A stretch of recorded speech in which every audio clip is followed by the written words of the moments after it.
खालको भयो कि अस्ति खानाकै कुरा गर्दैछ यहाँ चाहिँ पुरा औ औ भएर निन्द्रा परा यस्तो खसी खानेहरू मान्छेहरू हेरिहाल्ने होइन खसी नखाइ नि हौ यस्तो हुन्छ हो के भयो यसो सुन्दै सुन्नु निदाउँछु हो प्रेसर लो भएको होइन होइन नि बस ठोकेछ हराए यहाँ घरमा आएर 3 दिन लगातार सुतेको बस ठोकेर हराएर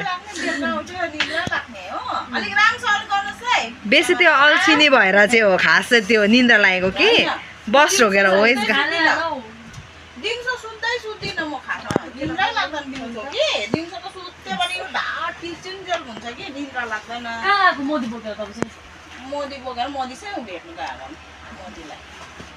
त्यो बस पनि ठोक्यो निन्द्रा पनि हरायो सँगै त्यहाँदेखि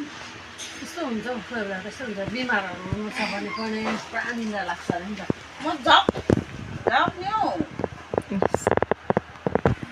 पाहुना ऊ हाम्रो घरमा आज पाहुना हो एक कप चियामा मात्रै टार्दैछ है जानेवाला छैन यस्तो खारो दसैँले न्याक्कै भइरहेछ मासुले हो आलु भुजिया भने चाहिँ भुटिदिइहाल्छु मासुमै छ ऊ जो चाहिँ मासै खानु हुँदैन हो मासुमै बल गर्छ आउँछ हौ यसरी पर्ख्यो भने त रात पराउने रहेछ आज पर्खोस् न कति पर्खिन्छ तर म आलुमै नि म त यहाँ ठुलो ठुलो रेस्टुरेन्टतिर गएको जस्तै फिल भयो तर यहाँ अगाडि नआउँदा चाहिँ घरमै जस्तो फिल भयो कि अगाडिमा आएको भए चाहिँ रेस्टुरेन्ट अब त्यस्तै आउने मान्छेहरूले त्यस्तो इन्फर्म दिनु पर्यो नि त होइन अब हामी पनि त रेडी भएर बस्छ पकाउँछ अब छैन नि त सिडी पाउन हो भयो नि त म त सिडी सिडीमा आएर बसेर चाहिँ अब चिया चाहिँ पायो हो भोलि यसो दैलोको छेउमा आउनु हो अन्त पनि पाक्छ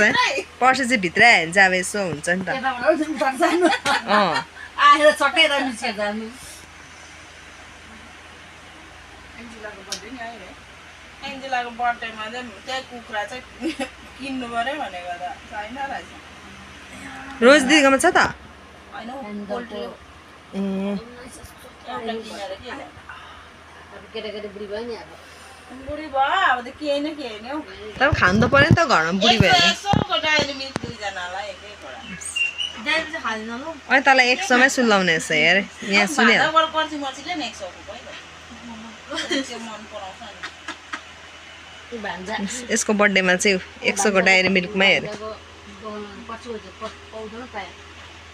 के को गरिदिउँ भने